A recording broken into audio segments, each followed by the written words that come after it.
আসসালামু আলাইকুম। ঢাকার অবস্থা এখন অনেকটাই স্বাভাবিক।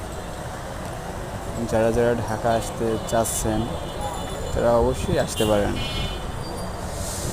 এখন ঢাকার অবস্থা খুবই স্বাভাবিক, কার্ফিউ স্বাভাবিক এবং